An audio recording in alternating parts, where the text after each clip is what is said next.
প্রিয় শিক্ষার্থীরা, আসসালামু আলাইকুম। আশা করি সবাই ভালো আছো। আজকে চলে আসলাম আরেকটি নতুন পর্বের নতুন অধ্যায় 5 গাণিতিক বাক্য। গাণিতিক বাক্যের আমি 67 ও 68 পৃষ্ঠার অঙ্কগুলো নিয়ে আলোচনা করব। তো তোমরা ক্লাসটি অবশ্যই শেষ পর্যন্ত দেখবে। আমি তোমাদেরকে সহজ করে বুঝে দেওয়ার চেষ্টা করবো ইনশাআল্লাহ। আর আমার চ্যানেলে নতুন হয়ে থাকলে অবশ্যই চ্যানেলটি সাবস্ক্রাইব করে আমার পাশে থাকবে, এবং ভিডিও ভালো লাগলে অবশ্যই ভিডিও শেষে একটি লাইক করে দিবে।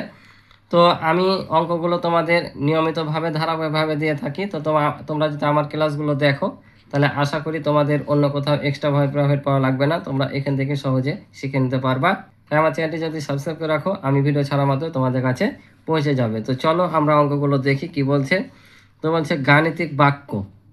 গাণিতিক বাক্য, আমরা জানি বাক্য হচ্ছে কয়েকটি শব্দ মিলে একটা বাক্য তৈরি হয়, সেটা হচ্ছে বাংলা ইংরেজির ক্ষেত্রে। আর এটা হচ্ছে গাণিতিক বাক্য। তো গাণিতিক বাক্যটা কি? গাণিতিক বাক্য হচ্ছে আমরা বিভিন্ন প্রতীকের সাহায্যে যখন কোনো বাক্য তৈরি করি, তখন সেটা হচ্ছে গাণিতিক বাক্য। বিভিন্ন প্রতীক বলতে কি, যে যোগ বিয়োগ গুণ ভাগ সমান সম্বলিত বিশিষ্ট যখন বাক্য নিয়ে আমরা, অর্থাৎ চিহ্ন নিয়ে যখন আমরা কোনো বাক্য তৈরি করি, সেটা হচ্ছে গাণিতিক বাক্য। তোমরা এই অধ্যায়ে বিভিন্ন ধরনের প্রতীক দেখতে পাবা, যেমন হচ্ছে সংখ্যা প্রতীক, অক্ষর প্রতীক, প্রক্রিয়া প্রতীক। ঠিক আছে, এই প্রতীকগুলো তোমরা দেখতে পাবা। তো কোনটা কি প্রতীক এবং কি কাকে বলে, এগুলো আমি বুঝিয়ে দিব। তো তোমরা অবশ্যই মনোযোগ দিয়ে দেখো। তাহলে গাণিতিক বাক্য কি সেটা তো বললাম, যে যোগ বিয়োগ গুণ ভাগ সম্বলিত বাক্যকে কি বলে? গাণিতিক বাক্য। তো আরেকটা আছে, এভাবে বলা যায়, যখন কোনো বাক্য সত্য না মিথ্যা নির্ণয় করা যায়, তখন সেটাকে বলছে গাণিতিক বাক্য। আর আরেকটা আছে যেটা হচ্ছে খোলা বাক্য, যেটা সত্য মিথ্যা নির্ণয় করা যায় না, সেটা হচ্ছে খোলা বাক্য। তো চলো এখন তাহলে আমরা বইয়ে দেখি কি কি বলেছে। গাণিতিক প্রতীক। তো চলো আমরা এবার প্রতীক সম্পর্ক জিনিস নিয়ে আলোচনা করি, বিভিন্ন প্রতীক নিয়ে। তো বলছে গাণিতিক প্রতীক, বলছে আমাদের চেনা প্রতীকগুলো খুঁজে বের করি। তাহলে এখানে দেখো তো তোমরা কোন কোন জিনিসগুলো চিনো। আমরা যোগ চিনি, ক চিনি, 2 সমান, গুণ, এটাকে বলে প্রথম বন্ধনী। এটার মানে হয়তো তোমরা অনেকে জানো না, আমি বলছি। এটা মানে বিয়োগ, এটাও সংখ্যা আমরা দেখতে পাচ্ছি, এটা হচ্ছে দ্বিতীয় বন্ধনী। আর এই জিনিসকে বলে আসলে ছোট বড়। এই যে চিহ্নটাকে দেখতে পাচ্ছ, এটা হচ্ছে বড় চিহ্ন, আর এটা হচ্ছে ছোট চিহ্ন। আর এই যে এটা কাটা আছে, এটার অর্থ হচ্ছে ছোট নয়। ঠিক আছে, এটা বলে ছোট নয়। এটা কি চিহ্ন বলে? ছোট চিহ্ন বলে, তাই কিনা? আর এটা হচ্ছে বড় চিহ্ন। যখন আমরা এভাবে কাটিয়ে দেব, তখন সেটা ছোট নয় হবে, অর্থাৎ এটা ছোট নয় চিহ্ন। এটা আমরা জানি যে একটা আয়তাকার বা চতুর্ভুজ বলতে পারো, বা ফাঁকা ঘর বলতে পারো। এটা হচ্ছে তৃতীয় বন্ধনী। এটা দেখতে পাচ্ছি যে সমানকে কাটিয়ে দেওয়া হয়েছে, তাই না? তার মানে আমরা যদি শুধু এভাবে দিই, তাহলে সেটাকে সমান বলি। আর এই যে এটাকে কাটিয়ে দেওয়া হয়েছে, এটাকে বলছে সমান নয়। এটা হচ্ছে 0, এটা হচ্ছে 1, এটা হচ্ছে এই যে বড় চিহ্নকে কাটিয়ে দেওয়া হয়েছে, তার মানে বড় নয়। এটা 6 ভাগ দেখতে পাচ্ছি। তার মানে এখানে আমরা বিভিন্ন ধরনের সংখ্যা বা প্রতীক দেখতে পাচ্ছি আমরা। এখন এগুলোর মধ্যে কিছু কিছু প্রতীক আছে, যেমন সংখ্যা প্রতীক, অক্ষর প্রতীক, প্রক্রিয়া প্রতীক, আর সম্পর্ক প্রতীক। এখন কোনটাকে কোন প্রতীক বলে? তাহলে সংখ্যা প্রতীক কি? সংখ্যা লেখার জন্য যে প্রতীকগুলো ব্যবহার করা হয়, সেগুলোকে বলছে সংখ্যা প্রতীক। কি বললাম? সংখ্যা লেখার জন্য যে প্রতীকগুলো ব্যবহার করা হয় তাকে সংখ্যা প্রতীক। তো সংখ্যা প্রতীক কোনগুলো? আমরা যে 1 2 3 4 5 6 এগুলো লিখি, এগুলো হচ্ছে সংখ্যা প্রতীক। বুঝতে পারছো? তো সংখ্যা প্রতীকের সংখ্যা তো বললাম, যে সংখ্যা লেখার জন্য যে প্রতীকগুলো ব্যবহার করা হয় সেটা হচ্ছে সংখ্যা প্রতীক। আর সংখ্যা প্রতীক কোনগুলো? 1 2 3 4 5 6 এগুলো হচ্ছে সংখ্যা প্রতীক। তো সংখ্যা প্রতীক কয়টি? সংখ্যা প্রতীক হচ্ছে 9টি।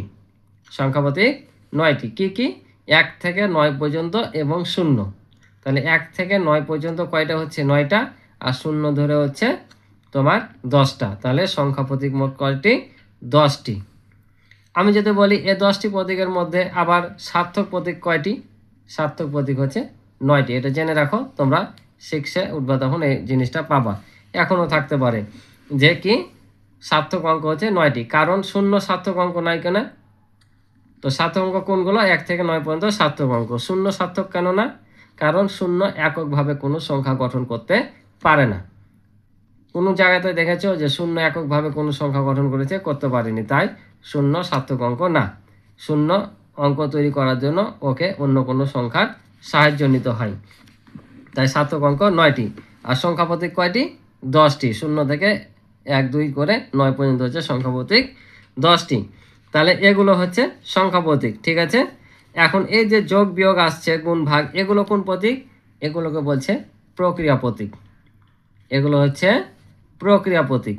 তো প্রক্রিয়া প্রতীক কয়টি? 4টি। কি কি? যোগ বিয়োগ গুণ ভাগ, এই 4টি হচ্ছে প্রক্রিয়া প্রতীক, ঠিক আছে। তারপর এই যে বন্ধনী দেখতে পাচ্ছ, এগুলো কোন প্রতীক? এগুলোকে বলে বন্ধনী প্রতীক। কি প্রতীক? বন্ধনী। তো বন্ধনী কত প্রকার? 3 প্রকার। কি কি? এই যে প্রথম বন্ধনী, দ্বিতীয় বন্ধনী, তৃতীয় বন্ধনী, ঠিক আছে। তোমরা কিন্তু এগুলো খাতায় শুনে শুনে লিখে নিবা, এগুলো তোমাদের পরীক্ষায় কিন্তু টিক চিহ্ন বা সংক্ষিপ্ত প্রশ্নে আসতে পারে, ঠিক আছে। তাহলে বন্ধনী প্রতীক কয়টি? 3টি। বড়, ছোট, প্রথম বন্ধনী, দ্বিতীয় বন্ধনী আর তৃতীয় বন্ধনী, ঠিক আছে। আর এই যে এখানে আমরা দেখতে পাচ্ছি এই যে চিহ্নগুলো, বড়, তারপর ছোট নয়, ছোট, তারপর বড় নয়, তারপর সমান নয়, এই চিহ্নগুলো দেখতে পাচ্ছি, এগুলোকে কি বলে? এগুলোর নাম হচ্ছে তোমার সম্পর্ক প্রতীক। এগুলোর নাম হচ্ছে সম্পর্ক প্রতীক, ঠিক আছে। তো সম্পর্ক প্রতীক কয়টি? সম্পর্ক প্রতীক হচ্ছে 6টি। কি কি? এই যে ছোট, বড়, সমান, তারপর ছোট নয়, বড় নয়, সমান নয়, 6টা হচ্ছে তোমাদের সম্পর্ক প্রতীক। কি বললাম? সম্পর্ক প্রতীক হচ্ছে 6টি। আর তারপরে যে আমরা দেখতে পাচ্ছি ক, তারপর হচ্ছে যে ফাঁকা ঘর, এগুলোকে কি বলে? এগুলোকে বলে অক্ষর প্রতীক। কি বললাম? এগুলোকে বলে অক্ষর প্রতীক বা বর্ণ প্রতীক, যাই বলো না কেন, ঠিক আছে। আমরা খোলা বাক্য নির্ণয় করার সময় এই প্রতীকগুলো ব্যবহার করে থাকি। অর্থাৎ মনে করো যে বলছে যে কোনো সংখ্যার থেকে এত যোগ বা বিয়োগ করলে সংখ্যাটি এত হয়। এই যে কোনো সংখ্যা বলছে, আমরা সংখ্যাটি জানি না, এই অজানা রাশি বের করার জন্য এই ক বা এই ফাঁকা ঘর এগুলো ব্যবহার করা হয়, ঠিক আছে। তাই এগুলোকে বলছে অক্ষর প্রতীক। তো অক্ষর প্রতীক কয়টি? অক্ষর প্রতীক কিন্তু অসীম। অক্ষর প্রতীকের শেষ নাই। অক্ষর প্রতীক কি? অসীম, মানে অনেক, মানে একে গণনা করা শেষ করা যায় না। কারণ ক খ গ A B C D X Y, তুমি ইচ্ছা মতো যে কোনো অক্ষর প্রতীক নিতে পারো, তুমি যে ভাষারই আসুক না কেন বর্ণ তুমি নিতে পারো। তাই অক্ষর প্রতীক কি? অক্ষর প্রতীক হচ্ছে অসীম। তাহলে এখানে কয়টা প্রতীক পাইলা? একটা হচ্ছে সংখ্যা প্রতীক, একটা হচ্ছে প্রক্রিয়া প্রতীক, সম্পর্ক প্রতীক, একটা হচ্ছে তোমার বন্ধনী প্রতীক, আর একটা হচ্ছে তোমার অক্ষর প্রতীক। বুঝতে পারছো? তাহলে আমরা এখানে 5টা প্রতীক পেলাম, ঠিক আছে। একটা হচ্ছে সংখ্যা প্রতীক, প্রক্রিয়া প্রতীক, সম্পর্ক প্রতীক, বন্ধনী প্রতীক আর অক্ষর প্রতীক। এখন আমরা নিচে কি আছে সেগুলো দেখি। তো বলছি ওপরের গাণিতিক প্রতীকগুলো লক্ষ্য করি, প্রতীকগুলোকে বিভিন্ন শ্রেণীতে বিন্যস্ত করতে চেষ্টা করি। আমি অলরেডি তোমাদের করে দিয়েছি। আমি বিভিন্ন প্রতীক খুঁজে পেয়েছি, চলো আমরা এগুলোর নাম জানতে চেষ্টা করি। ওরা দিয়ে দেয় সেখানে, দেখো সুন্দর করে আমি যেগুলো বললাম এগুলো এখন সব পাবা এখানে। যে প্রতীকগুলো সংখ্যা লেখার জন্য ব্যবহার করা হয় সেগুলোকে বলা হয় সংখ্যা প্রতীক, যেমন এই যে 0 থেকে 9 পর্যন্ত।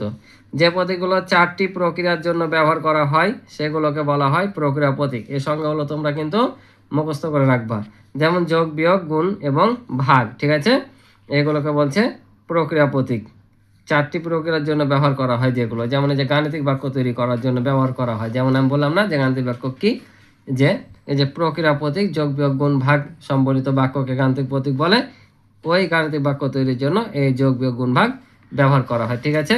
তাহলে এবার আমরা পরবর্তী পৃষ্ঠায় আসি, কি বলছে। তো দেখো বলছে যে প্রতীকগুলো সংখ্যার মধ্যকার পারস্পরিক সম্পর্ক বোঝাতে ব্যবহার করা হয় সেগুলোকে বলা হয় সম্পর্ক প্রতীক। যে প্রতীকগুলো সংখ্যার মধ্যকার সম্পর্ক, ঠিক আছে। মধ্যকার সম্পর্ক বলতে কি বোঝাচ্ছে? মনে করো যে এখানে সংখ্যা দিল 45 আর 40, এখানে বোঝাচ্ছে কোনটা বড় আর কোনটা ছোট। তাহলে আমরা দেখতে পাচ্ছি এটা বড়, এটা হচ্ছে ছোট, তাহলে আমরা কোন চিহ্ন দিব? তাহলে আমরা এই প্রতীকটা ব্যবহার করব, ঠিক আছে। তাহলে এই যে দেখো মধ্যকার সম্পর্ক বুঝালো। আবার যদি আমি লিখি যে এখানে 10 আছে, এখানে 10 আছে, তাহলে এই দুটা কি সমান না? তো এখানে আমরা সমান দেব। এই যে মধ্যকার সম্পর্ক বোঝাচ্ছে, এই সম্পর্ক বোঝাতে এই 6টা প্রতীক ব্যবহার করা হয়, ঠিক আছে। তো আশা করি বুঝছো। তো ভিতরে যখন তোমরা প্র্যাকটিক্যাল অঙ্ক করবা তখন আরো বুঝবা। তোমার বলছে যে প্রতীকগুলো সংখ্যাগুলির মধ্যকার পারস্পরিক সম্পর্ক একত্রে বা আলাদা বোঝাতে ব্যবহৃত হয় সেগুলোকে বলা হয় বন্ধনী প্রতীক। যে প্রতীকগুলো মধ্যকার পারস্পরিক সম্পর্ক একত্র বা আলাদা করতে বোঝানো হয় এই প্রতীকগুলোকে বলছে বন্ধনী প্রতীক। এটা হচ্ছে প্রথম, দ্বিতীয়, তৃতীয় বন্ধনী। ঠিক আছে।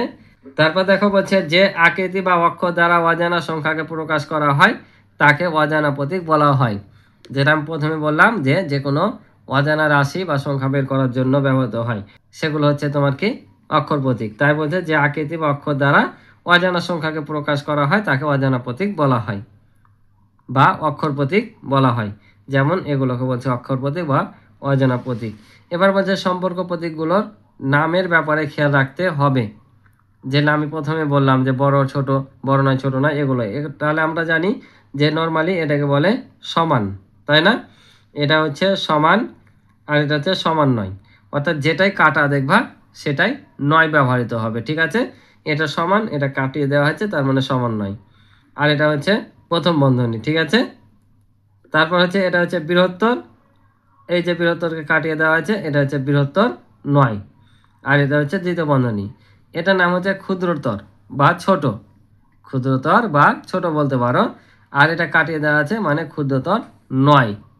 ঠিক আছে, এটা মানে হচ্ছে ক্ষুদ্রতর নয়। আর এটা হচ্ছে তৃতীয় বন্ধনী। ঠিক আছে, আশা করি বুঝতে পারছো। এবার বলছে রাতুলের কাছে 42 টাকা আছে, সে নিজের জন্য 12 টাকা রেখে বাকি টাকা 6 জনের মধ্যে সমানভাবে ভাগ করে দিল। বিভিন্ন প্রতীক ব্যবহার করে এটি উপস্থাপন করি। অর্থাৎ এটাকে এখন আমাদের কি করতে হবে, এই প্রতীকগুলো ব্যবহার করে আমাদের এখানে বসাতে হবে। তো কীভাবে বসাতে হবে বলছে, আমি এভাবে লিখেছি। তাহলে রাতুলের কাছে ছিল কত টাকা, 42 টাকা, সে নিজের জন্য 12 টাকা রেখে দিয়েছে, তারপর 6 জনের মধ্যে ভাগ করে দিয়েছে। তাহলে 42 থেকে যে 12 টাকা সে রেখেছে, সে 12 টাকা কি করতে হবে, বিয়োগ করতে হবে। কারণ সে 12 টাকার পরে যেটা অবশিষ্ট থাকবে সেটাই 6 জনকে ভাগ করে দিয়েছে। তাহলে আমাদের কি করতে হবে, এই 42 থেকে এই 12 টাকা বিয়োগ করলে আমরা 12 টাকা তার কাছে রেখে দেবো, বাকি টাকাটা 6 জনকে দিয়ে দেবো। তাহলে 42 থেকে 12 বিয়োগ, এই যে বন্ধনী ব্যবহৃত হয়েছে, কারণ আমাদের কাজটা হবে কোনটা আগে, বিয়োগের কাজ। তাই এই বিয়োগের জন্য আমাদের বন্ধনী দিতে হয়েছে আগে, কারণ আমরা হিসাবে ধারাবাহিকতার নিয়ম অনুযায়ী জানি যে প্রথমে বন্ধনীর কাজ আগে করতে হয়। আর আমাদের কাজ করতে হবে কি, 42 থেকে আগে এটা বাদ দিতে হবে, তাই বন্ধনী এসছে। কারণ আমরা যদি বন্ধনী না দিতাম তাহলে কিন্তু আমাদের এই 12-র সাথে ভাগের কাজটা আগে হয়ে যেত, আর আগে করলে সেটা অঙ্ক ভুলে যেত। তাই এখানে আমাদের বন্ধনী দিতে হবে। এই গাণিতিক বাক্যের অধ্যায়ে আমাদের কাজই হচ্ছে যে প্রতীকগুলো তোমরা দেখলা, এই প্রতীক নিয়েই সব অঙ্ক। ঠিক আছে, এই প্রতীকের ব্যাপারে খেয়াল রাখতে হবে। তাহলে 42 থেকে 12 আগে বাদ হবে, তাই বন্ধনী দিয়েছি। তারপর যেটা বিয়োগফল পাবো সেটাকে 6 দ্বারা ভাগ করব। ঠিক আছে, এ বলছে এখানে সংখ্যাগুলোকে প্রক্রিয়া প্রতীক বা বন্ধনী দ্বারা যুক্ত করা হয়েছে। কতিপয় সংখ্যাকে প্রক্রিয়া প্রতীক ও প্রয়োজনে বন্ধনী দ্বারা যুক্ত করলে সংখ্যা রাশি তৈরি হয়। বুঝতে পারছো? অর্থাৎ এখানে যদি আমরা কতিপয় প্রতীক বা প্রয়োজনে বন্ধনী দ্বারা যুক্ত করি তাহলে সংখ্যা রাশি তৈরি হয়। সংখ্যা রাশি বলতে এই যে এটা একটা রাশি তৈরি হয়েছে। ঠিক আছে, তো 69 পৃষ্ঠা যদিও আজকে আলোচনা করব না, কিন্তু এখানে একটু চলে এসছে 68 পৃষ্ঠার। এই সূত্র ধরে আমি এটা একটু দেখাই। তাহলে এই যে 42 বিয়োগ 12 ভাগ 6 একটি সংখ্যা রাশি। বুঝতে পারছো? যেটা আমি বললাম যে এটা একটা সংখ্যা রাশি তৈরি করেছে, ওইটাই শুধু এই পৃষ্ঠা একটু জাস্ট বলেছে যে তাহলে 42 বিয়োগ 12 ভাগ 6 একটি সংখ্যা রাশি। বুঝতে পারছো? তাহলে যখন আমরা এভাবে কতিপয় সংখ্যাকে প্রক্রিয়া প্রতীক এবং প্রয়োজনে বন্ধনী দ্বারা যুক্ত করব, তখন একটা কি পাবো, সংখ্যা রাশি পাবো। এটা একটা হয়েছে সংখ্যা রাশি। তো আশা করি অঙ্কগুলো বুঝেছো। ক্লাসটি ভালো লাগলে অবশ্যই চ্যানেলটি সাবস্ক্রাইব করে আমার পাশে থাকবে, এবং ভিডিও ভালো লাগলে অবশ্যই ভিডিওতে একটি লাইক করে দিবে, এবং কমেন্টের মাধ্যমে তোমাদের মতামতগুলো জানতে পারো। তোমাদের কোন অঙ্কগুলো প্রয়োজন এবং কোনগুলো সিলেবাসে আছে এগুলো জানালে আমি সেভাবে অঙ্কগুলো দিতে পারবো। তো আজকে এ পর্যন্ত, ভালো থাকো, সুস্থ থাকো, দেখা হবে নতুন পর্বে। আল্লাহ হাফিজ।